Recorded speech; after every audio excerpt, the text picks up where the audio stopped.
সভামঞ্চ থেকে বাঁকুড়ার ওন্দার বিজেপি বিধায়ক অমরনাথ শাখার বিস্ফোরক দাবি 30 এপ্রিলের মধ্যে 59,000 লোকের চাকরি যাবে বলে দাবি করেন তিনি। লোকের চাকরি যাওয়া শুধু সময়ের অপেক্ষা। প্রকাশ্য সভা থেকে আগাম জানিয়ে দিলেন ওন্দার বিজেপি বিধায়ক অমরনাথ শাখা। একই সঙ্গে লোকসভার পর সব পঞ্চায়েত দখল করার হুঁশিয়ারিও দেন তিনি। বিজেপি বিধায়কের এই বক্তব্যকে কেন্দ্র করে তুমুল সমালোচনা। বিধায়কের শিক্ষাগত যোগ্যতা নিয়েও প্রশ্ন তুলেছে তৃণমূল।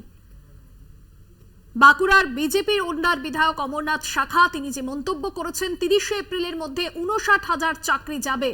স্বরূপ গঙ্গোপাধ্যায় রয়েছেন ফোন লাইনে। স্বরূপ, লোকসভার পর পঞ্চায়েত দখলের হুঁশিয়ারি, পাশাপাশি চাকরি যাওয়ার কথাও তিনি তুলে ধরেন একেবারে প্রকাশ্য সভা থেকে। তৃণমূলের তরফে কি প্রতিক্রিয়া বিষয়?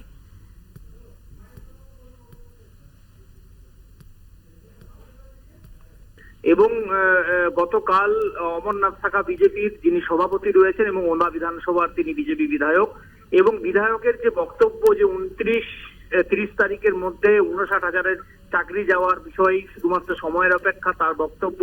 পাশাপাশি 2024 লোকসভা নির্বাচনের 4 জুনের পর সমস্ত পঞ্চায়েত দখল করা হবে।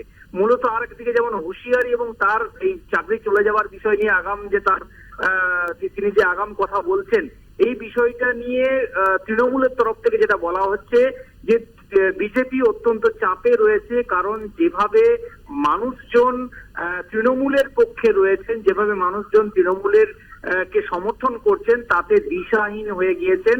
এবং আজকে এরা শুধুমাত্র লোকসভার আগে এরকমই মন্তব্য করেছেন প্রকাশ্য সভা থেকে। ধন্যবাদ জানাবো। স্বরূপ গঙ্গোপাধ্যায় প্রতিনিধি ছিলেন ফোন লাইনে।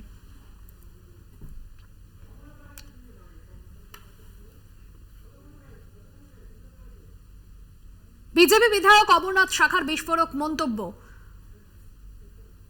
2024-এও যেই আমরা লোকসভার ভোট বেরোবে, 4 তারিখে রেজাল্ট বেরোবে, আমরা ওন্দা বিধানসভায় যতগুলো তৃণমূলের চোর পঞ্চায়েতে চলছে প্রত্যেকটা পঞ্চায়েত আমরা দখল করবই করব। কারো হিম্মত না।